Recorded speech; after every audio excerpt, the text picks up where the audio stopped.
Akkam jirtu daawwattoota FIB kun qophii utubaa biyyaa torbanitti yeroo tokko isiniif dhiyaatudha. Qophii utubaa biyyaa keenya guyyaa har'aatiin dhimmoota baruu barsiisuu kan waggaa 2013 kan irratti hundaa'uudhaan bulchiinsa magaalaa Finfinnee kutaa Nifaas Silk Laaftootti haalli baruu barsiisuu bara kana COVID-19tiin wal qabatee akkamitti jalqabamee jira, akkamitti immoo gara fuulduraatti adeemaa jira isa jedhu irratti kaafnee kan irratti dudubbannu ta'a.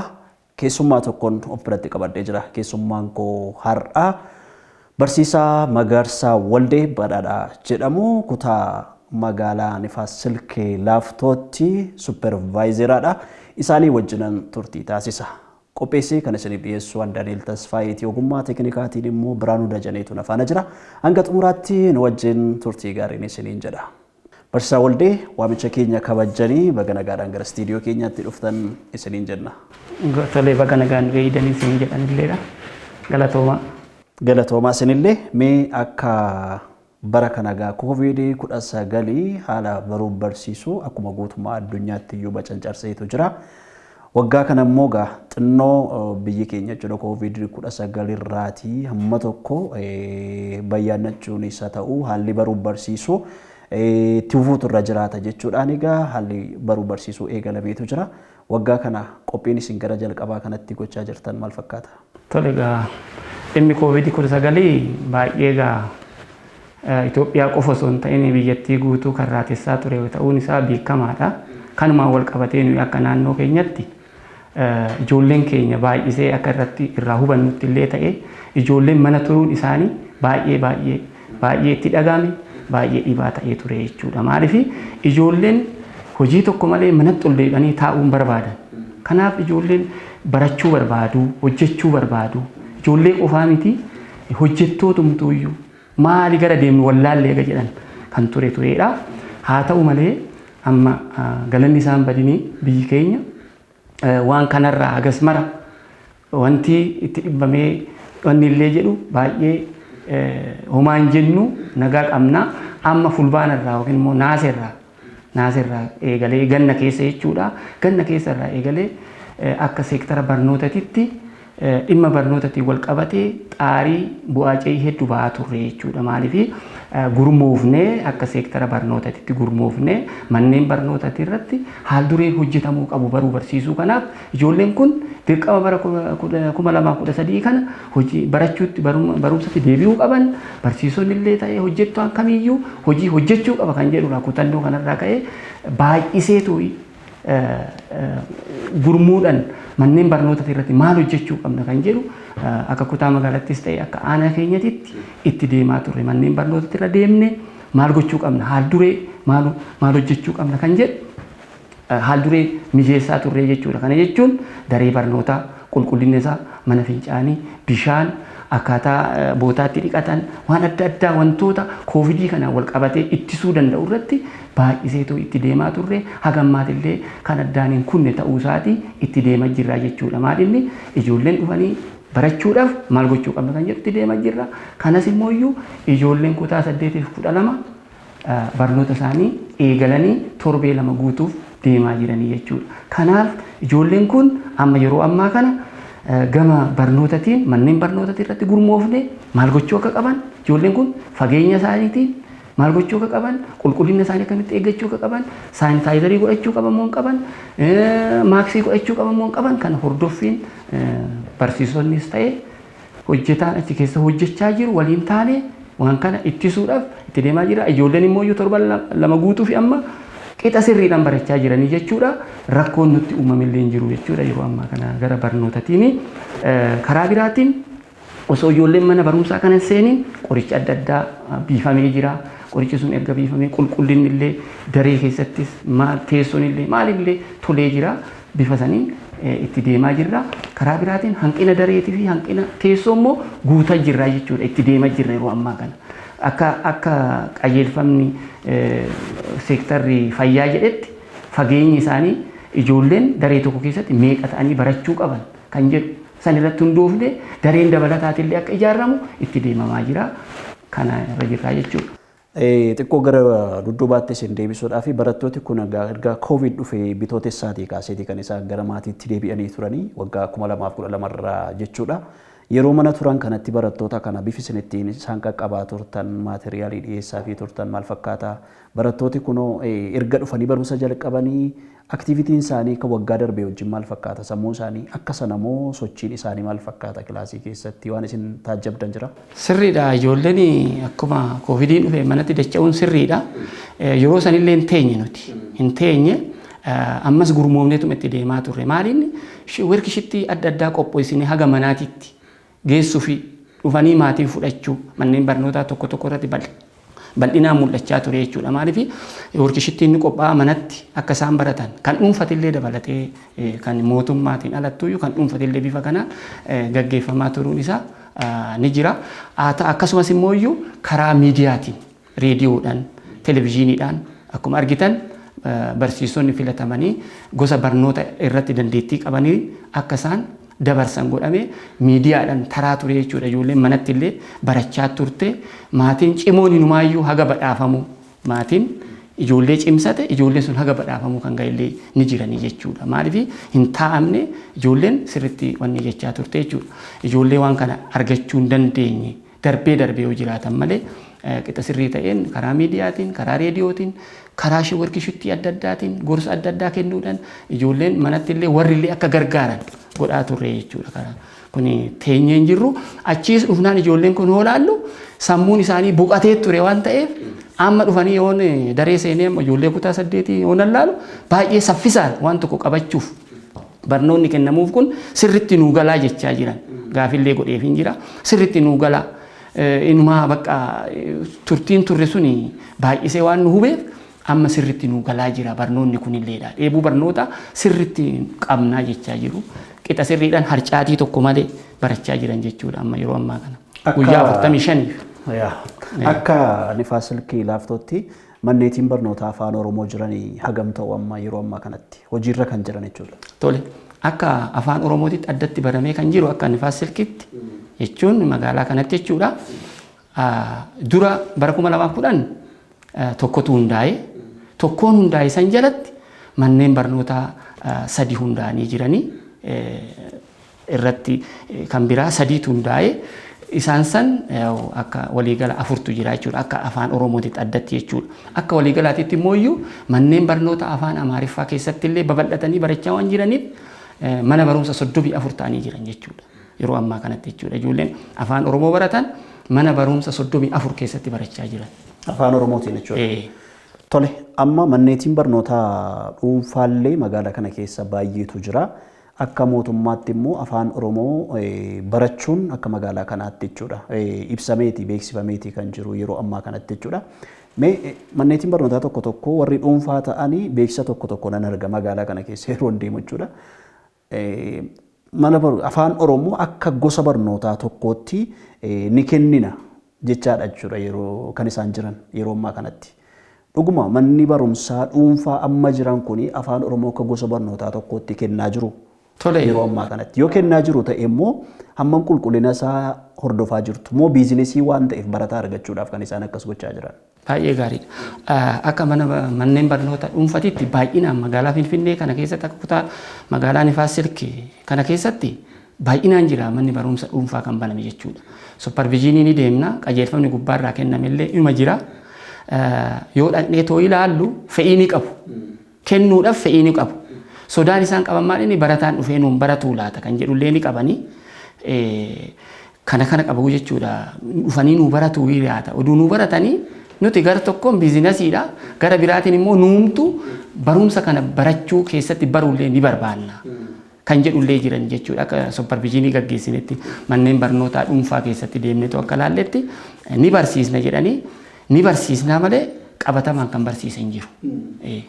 Qabatamaan garuu kan barsiisan jiru nuti immoo akka deeggaraa tokkootitti mana barumsa dhuunfaa kana keessatti illee gosa barnoota afaan Oromoo isin fayyadasi nama kaanis ni fayyada waan ta'eef barsiisadha kan jedhu qabsiisnee jirra. Yoo itti deeman ta'e of durattuu ni laallaa jechuudha kana. Inullee immoo itti cimsinee itti deemna. Tole. Amma manni barumsaa keessumaa magaalaa guddaa biyyattiiti magaalaan Finfinneedha. manneetiin barnootaa magaalaa kana keessa jiranii tokko kan mootummaati inni kan biraan immoo kan dhuunfaati. Yeroo baay'ee manneetiin barnootaa dhuunfaa ta'anii qabiinsa barattootaa irratti komiitir ta'anii ijoollee isaanii hordofuu irratti yeroo dheeraa barsiisuu irratti maateeriyaalii barumsaa dhiyeessuuf irratti yeroo baay'ee wal dorgomu waan biizinesii waan ta'eef wal dorgomu waan baay'ee irratti jechuudha. Manneetiin barnootaa afaan Oromoo magaalaa kana keessatti banaman isaanii wajjin gaafa wal bira qabame madaalamu hammam jabina qaba. Moo waanuma jiraachuu qabuuf banamanii jiru magaalaa kana keessatti hammam ijoollee warra dhuunfaa baratan sanaa wajjin gaafa wal dorgoman utuu fuulduratti ba'anii walitti dhiyaatanii dorgommii tokko irratti ijoolleen kun hammam wal qixawanii ga'umsi isaanii. Kan mootummaatiif kan dhuunfaa biratti ilaalle baay'ee gaariidha. Kana baay'ee ilaallee jirra nuti. Mana barumsaa dhuunfaa warra banillee arginee jirra. Mootummaallee arginee jirra. Mootummaan manneen yoo itti yaadanii qabsiisanii too kan barsiisan ta'e wannumti ittiin hojjetamne wannumti immoo hin jijjiiramne tokkollee hin jiru. Gama dhuunfatiin illee hoolaallee isaan illee bari itti tolee qofa osoo hin ta'in to'annoo fi hordoffii duuba jira bara. Karaa mootummaatiin to'annoo fi hordoffii ni jira waan ta'een dhuunfarratti maal guuttachuu akka qaban dirqama isaanii guutanii itti deemaa jiru. Gama mootummaatiin illee akkasumatti itti deemaa jirraa jechuudha. Wal bira qabnee hoolaallu homaayyuu fageenya illee walirraan qabuuti gaariidhaan jedhee tooyyaa fudhadhaani. Maaliif manni barumsaa mootummaa bakka itti beekatoo chillaa baay'inatiidhaan wanti jedhan hoon ta'in namni itti cibee tooyii duuba deeggarsi jiraate yoo kan hojjetan ta'e jijjiirama guddaa fida. Amma afaan Oromootii fi mana barumsa dhuunfatiif kan waan biraa qabee waan laalu homaa garaagarummaan ni jira jedheetillee yaadu. Ijoolleen teenya taalentiidha jedheetan laala iyyuumaayyuu. Fakkeenyaaf manneen barnootaa tokko afaan burqaayyuu lakkoofsa tokko duu fudhanne ijoolleen achii baay'ee cimtuudha. Odaa geemshoo haga bultii addaa galanitti jiran akka jiranii. Sanirraa ammoo mirkaneeffachuu ni dandeenya jechuudha. Burqaayyuu lakkoofsa tokko fudhanne ijoolleen kutaa 9 xumurte odaa geemshoo yookiin bultii addaa galtee jechuudha. Magaalaa Finfinnee kana jirti akka jirtuun seente. Kanarraa hubachuu ni dandeenya. Ijoolleen teenya hagam cimtuudha jechuudhaaf kanarraa hubachuu ni dandeenya. Duuballee of jajuuf osoo hin ta'in gaddeebi'ee oolan ijoolleen teenya cimtuudha dhugaa yoo dubbachuu barbaade jechuudha.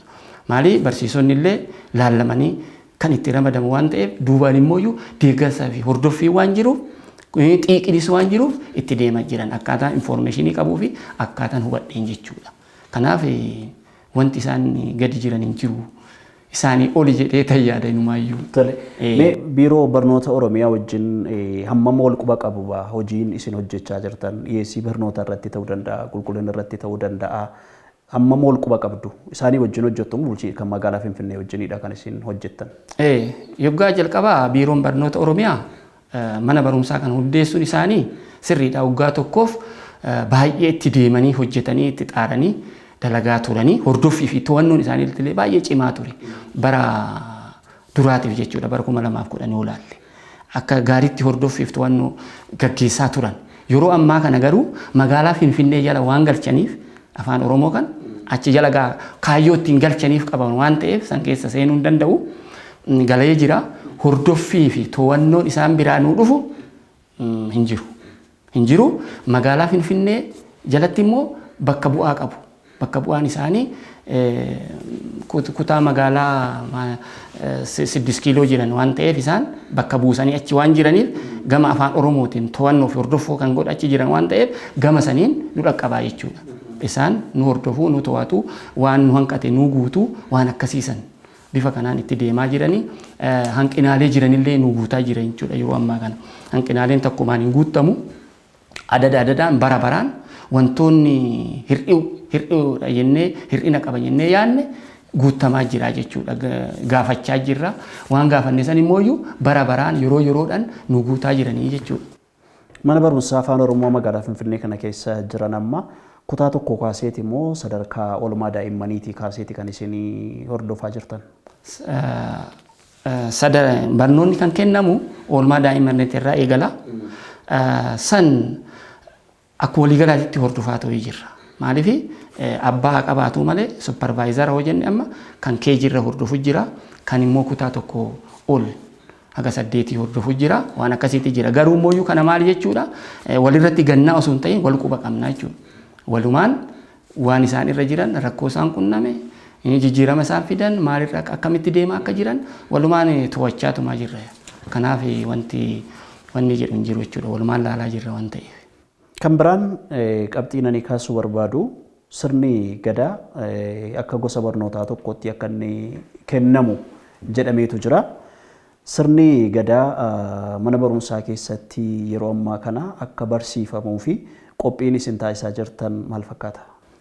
Waa'ee sirna gadaa kan ilaalchisee afaan Oromoo kana galmaan gaa kan jedhu keessaa isa tokkodha. Sirni gadaa qoratamee kan irra ga'e waan ta'eef kuni safuu Oromootiif, beekumsa Oromootiif, ittiin bulmaata Oromootiif maaltu jira? Ilmi ijoolleen Oromoo naamusa akkamii qabaattee guddatti? Akkamitti biyyattii bulchuu danda'an kan jedhuuf karaa kanaan wal qabatee faayidaa guddaa qaba waan ta'eef kuni hundaa'ee jira. Kitaabni qophaa'ee jira. Kitaabni qophaa'ee jira. Amma gaa ijoolleen gara mana barumsaa kan seentu taate kitaaba kana fuunee appilaayii gochuun keenya saffisaan gammachuu guddaadhaan eeggachaa jirran jedha. Gama keessaniinoo barsiisonni sana barsiisanii hagam jiru? Mana barumsaa kana keessatti barsiisaa ga'aan jira? Barsiisan gahaatu jira. Barsiisan gahaatu jira. Bakka barsiisan hanqatellee immoo itti nuu guutaa jiru. Ammallee qacaraa jiru. Barsiisaa hanqina barsiisaa hin qabnu jechuu nan danda'a. Maaliif gaa amma haraa kunoo akkaataa seerri jedhetti koovidii kanaan wal qabate ijoolleen daree tokko keessatti barachuu qabdu 20-25 waan jedhameef achirratti barsiisan nu hanqatinnaa kan jedhu san sodaa ni qabna. Sodaa san immoo dursinee gaafannee jirra. Qabatamaan kan agarru immoo amma qacaraa jiranii jechuudha. Barsiisaa baay'eetu galmaa'ee isaan san torbee dhufu keessatti torbee lama fixatu nu biraan ga'uuf deemanii odeeffannoo ani qabu jechuudha. Kanaaf nuu guutaa qixa sirrii ta'een dhibbaan dhibbatti argannee itti nuu deemu kan jedhu abdiin ani qabu jechuudha asirratti. Kitaabni sirna gadaa amma dhufee manneetti barnootaa bira ga'eera? Manneen barnootaa bira ga'e. Bira ga'een jiru duuba dhufaa jira. Qophii isaa dhaga'een jira. Achi ga'uu isaa immoo amma yeroo gabaabaatti akka ga'u ni goona. Tole. Kan biraan bara kana qormaatii kutaa 8ffaa 12ffaanis akka onlaayinii kennamuudha kan jedhamaa jiru. Isin immoo gamma kutaa 8ffaa qoruudhaaf adeemaa kan isin jirtan jechuudha. Kutaa 12ffaa biraan ga'een jirtu natti fakkaata. Akka kutaa 8ffaatti barattoota kana onlaayinii qormaata kennuufiidhaa fi qophiin isin taasiftanii maal fakkaata? Nuti amma yeroo duraatii fi haalduree jiru mijeessinee ijoolleedhaaf barnoota kennuudha. Tooppikii jedhame irratti karoora ba'e irratti hundoofne ijoolleen kun akka barnoota kana gonfatanii beekumsa argatan kana gochuudha.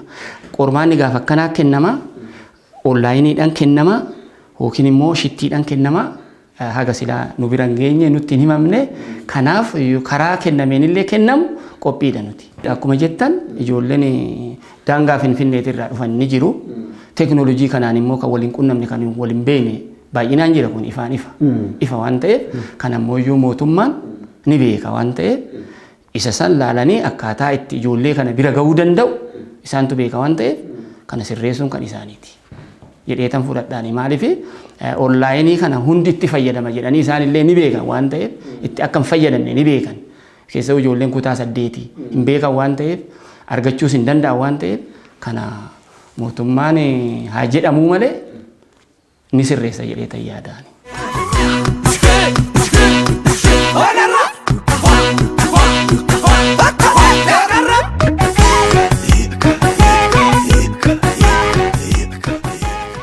Tole galatooma sirna baruu barsiisuu bara kana eegalchiisuudhaa fi haaldureewwan barbaachisan yookaas immoo ulaagaaleen barbaachisanii akka ministeera barnootaattis manni barnootaa kana guuttachuutu irra jira jechuudhaani wanti dubbatamaa jiru jira. Manniitiin barnootaa kana qabaachuutu irra jiraata. One student for one desk for one student deeskii tokko barataa tokkootiif kan jedhamu faallee jira. Manniitiin barnootaa kutaa magaalaa kana keessa jiranii hagam guuttatanii jiru yeroo ammaa kanatti?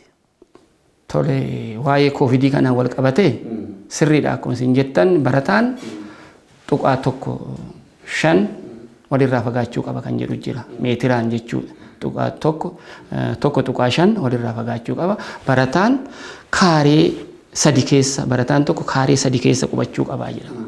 Kana gara mana barumsaa dhuunfatiin itti deemnee san warra dhuunfarra jiran akkuma waliigalaatittu waan san adjust goonee laallee jirra. Laallee akkasitti akka barsiisuu akka qaban haal duree gara mana barumsa dhuunfatiin fidnee jirra. Laallee jirra jechuudha. Mana barumsaatti fufuu qabu, mana barumsaatti fufuu hin qabne adda baasnee duub deebii kennineefii jirra jechuudha yeroo ammaa kana. Gara mootummaatitti illee hoo deemine akkasuma. Ijoolleen deeskiin tokko barataa tokkoof kan jedhu sirriidha.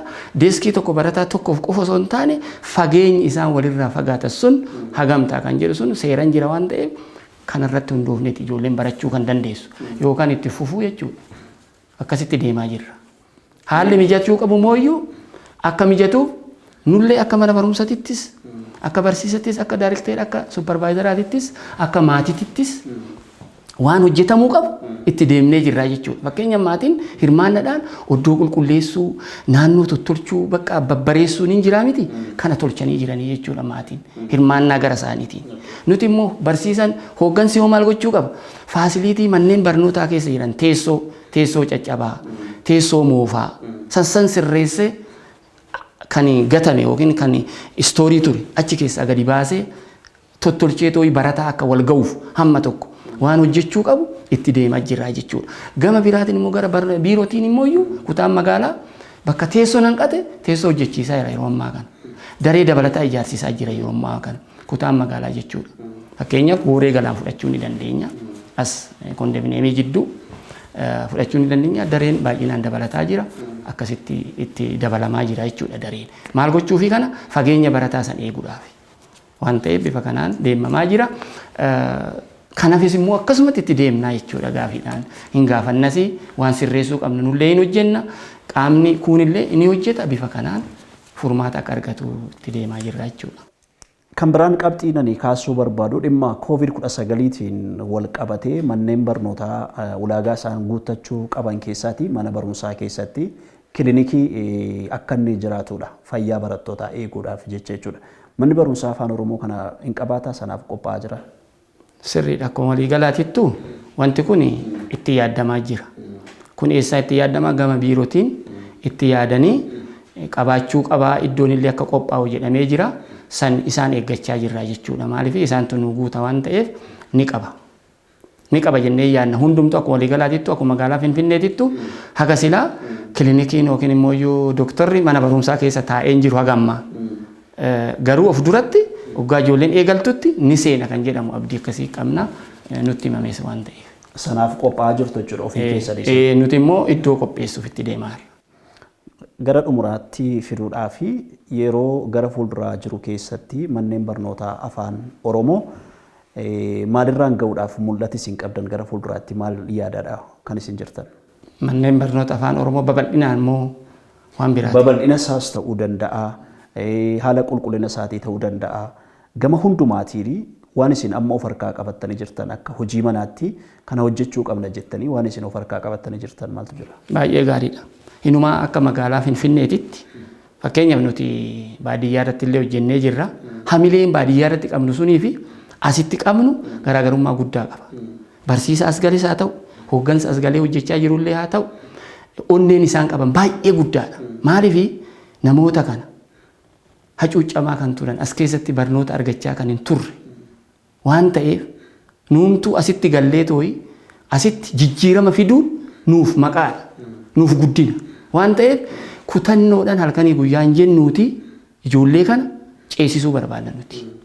Barnootaanis haa ta'u babal'inaanis magaalaa Finfinnee keessatti babal'isneet illee jirra waan ta'eef akka bakkee hanqatellee barana yoo bal'isuu dadhabne bara dhufu bara baraan babal'isnee manneen barnoota magaalaa kana keessatti akka wal ga'u waan akkasiisan wal ga'ee akkasitti hafaa osoo hin ta'in jijjiiramni illee akka dhufu. Ijoolleen teenya gara dooktereetii gara piroofeesaraatiitti akka deemtu abdii keessatti horree akka isaan jijjiirama fidan gochuudhaaf ani gara kiyyaan kutannoon qaba. Akkasumas immoo hojjettoota kiyyas barsiisota kiyyas bifa kanaan nuti kan mari'annu kutannoodhaan. Maaliif ani as na dhukkuba karaa kanaan dadhabee jira akkanan mataan na dhukkuba osoo hin ta'in kutannoodhaan dhukkuba keenya san of keessatti qabne gamatti akka ceesisnu dhugaan siin jedha. Dhibbaan dhibbatti kana kan nu yaadaa jiru. Maatii barattootaa wajjin hammam quba wal qabdu maatiin barataa waan manneen barnoota afaan Oromoo hojjechaa jiran kanatti waan barataan isaa barachaa jiruu fi haala qabiinsa isaa irratti hammam gammadaadha maatiin barataa isin biratti baratu. Baay'ee gaariidha. Maatii barataa akkaataa itti nu arginu yeroo yerootti wal argina maatii barataa. Bifa walgayiitiin ni waamna ni haasofsiifna. Maatii hunda arguu hin dandeenye. Ni haasofsiifna. Haa ta'u malee maatii san keessa koreen hundaa hin jiru. Bakka bu'oonni maatii sanii ni jira waan ta'eef koree san wajjin rakkoo maatii san keessa jiru. Ilaalcha maatii san keessa jiru. Fidanii nu dhufa maatiin koreen sun. Koreen sun fidee yoo dhufe rakkoo mana barumsaa keessa jiru ni hubatu. Kan maatiin qabu walitti qabnee maatiin kana jedha kana gochuu qabna. Barataan keenya akkana jira jedha jedhanii akkana gochuu qabna. Barataa barfatus ta'ee, barataa mana barumsaa irraa hafullee ta'ee, barataa amala badaa qabullee ta'ee bifa kanaan wal qunnamtii qabnaa jechuudha. Irra caalaa koreen yeroo yeroodhaan wal geenya.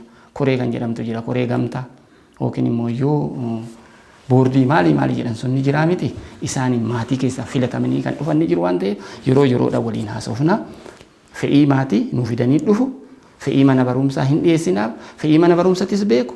Fe'ii barataa beeku. Fe'ii maatii beeku jechuudha. Koree sun bakka bu'oonni sun ni jiranii bifa kanaan kan gaggeessatu jiru jechuudha. Walqunnamtii qabnu kana. Xumura irratti barataa kutaa 8 qormaataaf qophaa'us haa ta'u warra ganaa dhufanii barumsa eegalanis haa ta'u barataafis barsiisaafis maatii barataafis dhaamsa yoo qabaattan carraan isinii kenna. Tole. Dhaamsi ani maatii barataatiifis barataafis barsiisaafis ani qabu maal inni arginee jirra. COVID-19 maal akka nu gochaa ture mana taa'uun hagam nama nuffisiisu hagam nama jibbisiisu hojii dhabuun hagam nama dadhabsiisu barsiisonni keenya illee hubatanii jiru barattoonni keenya illee hubatanii jiru maatiin keenya illee hubatanii jiranii jechuudha. Kanaaf rabbi dhukkuba kanallee nurraa haa qabuuti nurraa haa qabu osoo jennu immoo of eeggannoo gochuun barbaachisaadha. Maatiis ta'ee barataas ta'ee barsiisan of eeggannoon gochuun barbaachisaadha. Of eeggannoo nurraa eegamu gochuun baay'isee barbaachisaadha waan ta'eef of eeggannoo keenya dhukkubni hin jiru namoota jedhutu baay'ata. Miti akkasii miti. Dhukkubni kun jiraachuu danda'a jennee waan jedhasan waan fayyaan yookiin immoo ogeessi nu hime san gochuu qabna. Hojiirra oolchuu qabna. Ijoolleen teenyallee akka hojiirra oolchitu gochuu qabna. Maatiin keessan keenyallee hojiirra oolchuu qabani. Naannoo baadiyyaa hoo baane amma maaksiin godhatan. Dhukkubni hin jiru nama jedhu jira. Akkas jechuu hin qaban. Hin jiraa jedhanii itti yaaduu qaban. Lubbuudha waan ta'eef. Lubbuudha waan ta'eef itti yaaduu qabanii bifa kanaan qulqullinnaan barnoota isaanii akka baratanii fayyaa ofiitillee eeguu qabanii fayyaa isaaniitii irratti immoo nuti barattoota keenya dhibbaan dhibbatti ni gargaarra. Barsiisan keenyallee ni gargaara. Maatiin illee nurratti gatuu osoo hin ta'in ijoollee kana manatti maal barattee dhufte? Mee har'a maal qayyabatte? Maal adda baafatte? Jedhanii gaafachuu qaban, nu gargaaruu qaban. Isaan illee keessa'uu maatiin hin baranne maatiin barate baay'inaan jiraachuu danda'a. Kanaaf ijoollee san barsiisaa waan nu assaayimentii nu kennineef manatti isaan immoo gargaaranii as nutti deebisuu qaban. Nuti immoo asii waan tokko goone achi deebisuu qabna. Ijoolleen kana jidduutti barnoota isaanii gonfachuu danda'a waan ta'eef kanarratti isaanillee nu cimuu qabanii barsiisonni keenyallee kutannoodhaan itti nu deemuu qabanii xiiqiidhaan itti nu deemuu qaban waan ta'eef nullee immoo akka hooggansaatitti sirritti qabsoofnee barsiisaa keenyallee ni gargaarra. Barsiisan keenyas immoo waan gaafatu gaafiisaa hin deebisnaafi olillee ni gaafannaafi bifa kanaan rakkoo keenya walii furaa wal jalaa dhageenyee wal dhaggeeffannee itti deemuu qabnaa qabsoo kana galmaan ga'uu qabnaa kan jedhuudhaan ergaan ani qabu. Tole barattoota kutaa 8ffaatiif. Barattoota kutaa 8ffaa tiitooriyaalii guyyaa 45 kennamaafii jira. Guyyaa 45 erga fixaniin boodatti qormaanni ni kennamaafi qormaata isaanii immoo sodaa tokko malee shakkii tokko malee baratan waan ta'eef tiitooriyaaliin kennameef waan ta'eef saniin alatti qormaanni kan bahuullee hin jiru waan ta'eef qormaata isaanii erga fudhataniin booda barataan kutaa 8 bara kanaa barataa kutaa 9 bara kanaa akka ta'u abdiin irraa qaba. Bifa kanaan harcaatii tokko malee haa baratanii jedha. Galatooma asitti argamtanii yaada nuu laattanii fi baay'ifnee isin galateeffannaa ulfaadhaa siriin jenna galatoomaa baay'ee. Eshi galatoomaa isinillee asitti na waamtanii tooyi yaada kana narraa fudhachuudhaaf fuula duraafillee wanna barbaadanii fi nuti immoo deebii kennuudhaaf akkasumas immoo yaada kennuudhaaf qophiidha waan taaneef galatoomaadhaan isiniin jedha. Tole. Jaalatamuu daawwattoota FIB turtiin barsiisaa supervaayizera kutaa magaalaa Nifaas Silkii Laaftoo aanaa tokko barsiisaa Magarsaa Waldee wajjin taasifne. Kana gammaatti isin daawwachiifne ture dhimma baruuf barsiisuu akkasumas immoo manneetii barnoota afaan Oromoo kutaa magaalaa Finfinnee keessa jiran ilaalchiseeti kan irratti mari'achaa turre.